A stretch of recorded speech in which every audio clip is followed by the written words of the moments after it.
मधेपुरा जिला के उदा किशुनगंज अनुमंडल मुख्यालय के मंजोड़ा पंचायत अंतर्गत मौजूद है। हमारे हाथ में एक नोटिस है। नोटिस ये है कि इन लोगों को बास गीत के तहत पर्चा मिला था। लगभग ये मानिए कि 40 से 45 साल इन लोगों का जीवन इस जमीन पर, इस घर में इन लोग व्यतीत किए। अब इन लोगों को एक नोटिस जारी होती है कि अब आप लोग को जमीन खाली करना पड़ेगा। और सबसे पहले मेरे पास जो नोटिस है मैं आपको वो पढ़कर बता देता हूँ। तत्कालीन समहर्ता उदा किशुनगंज द्वारा दिनांक 11/3/2008 को पारित आदेश का 100% अनुपालन अंचलाधिकारी उदा किशुनगंज द्वारा नहीं किया गया, बल्कि आन फान में पर्चा रद्द करने की मांग की गई। अब सबसे बड़ा सवाल ये उठता है कि आन फान में पर्चा रद्द करने की बात आती है और जिसमें विधिवत सम्मत नियमानुकूल नहीं माना जा सकता एवं नैसर्गिक मान्य के सिद्धांतों के विपरीत है।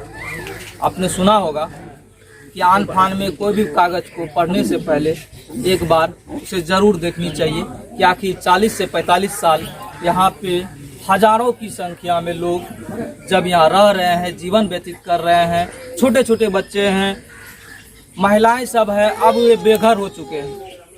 लेकिन सरकार को इस और ध्यान देना चाहिए, पदाधिकारी को इस और ध्यान देना चाहिए कि जो 25 साल से 40 साल तक अपनी जीवन इस घर पर, इस जमीन पर बिता रहे हैं, उन लोगों के लिए अगर खाली करवाने की नौबत आ गई है तो उन लोगों को पहले वैकल्पिक व्यवस्था कहीं बसने के लिए इन लोगों की जमीन देना चाहिए, घर देना चाहिए। लेकिन ऐसा इन लोगों के पास नहीं हुआ है।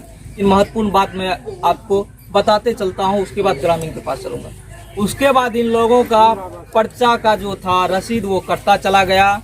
अभी भी इन लोगों के पास पर्चा है, क्या पेपर है नहीं है, इन लोगों से ही बातचीत करेंगे क्योंकि हम अपनी बात ज़्यादा नहीं रख पाएंगे, बहुत कम शब्द में ही आपको अवगत कराएंगे। अगर रिपब्लिकन टाइम्स के कोई भी अधिकारी या मंत्री जी अगर देख रहे हैं तो इन लोगों पे जरा तरस जरूर खाइएगा। आप ठीक पहले आप देख लीजिए सामान इन लोगों का, थोड़ा साइड होइए आप लोग, सामान देख लीजिए। इन लोगों को घर से बेघर हो चुके हैं।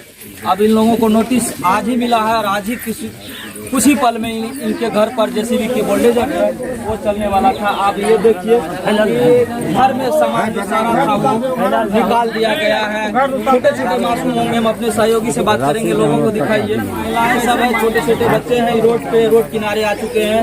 अब इन लोगों को होना चाहिए कि व्यवस्था इन लोगों को अविलंब कर देना चाहिए ताकि बेघर ये लोग नहीं हो। लेकिन पहले मैं यहाँ से कुछ बुजुर्ग से बात करूँगा। हाथ में पर्चा का रसीद लिए हुए हमारे पास खड़ा हो गए बाबा कि अब हमारे पास घर नहीं है, अब हमको न्याय देना बाबा।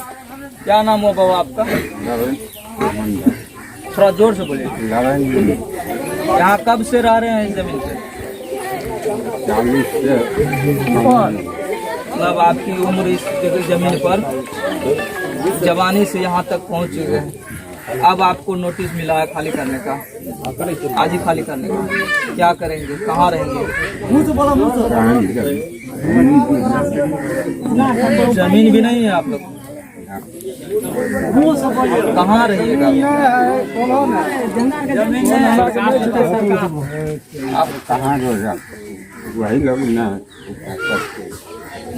रसीद करता था आप लोगों को।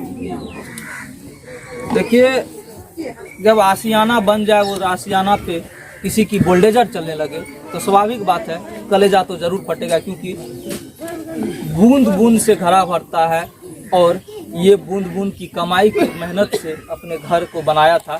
अब ये घर टूट गया। और महत्वपूर्ण जानकारी इस पर यह भी है कि अगर ये पर्चाधारी का जमीन नहीं था तो रसीद नहीं कटनी चाहिए था। सरकारी योजना का एक एक लाभ इन लोगों को मिला है। आवास कहिए या बिजली कहिए, सारा सुविधा इन लोगों के पास मिला है। आइए महिलाओं से बात करते हैं, क्योंकि सबसे ज़्यादा दुख तो उन्हीं को होती है। जेंट्स तो बाहर कमाने के लिए चले जाते हैं, लेकिन महिलाओं का रोल ये होता है कि थोड़ा थोड़ा घर को बना कर एक सुंदर सा महल, महिला का बहुत बड़ा योगदान होता है, वो खड़ा कर। क्या नाम है आपका? कविता दी। अब आपका घर क्या हो गया? घर अब यहाँ पर गुजार रहे हैं। हमको कोई यहाँ रहने का कोई व्यवस्था नहीं है। सब चीज यहाँ देखिए, वहाँ निकाल करके फेंक दिए हैं। जमीन जगह नहीं है, कहाँ पर रहेंगे हम? कहाँ जाएंगे? कहाँ पर रहेंगे? ये पर्चा उर्चा का सब चीज सब चीज है। सब चीज। हाँ।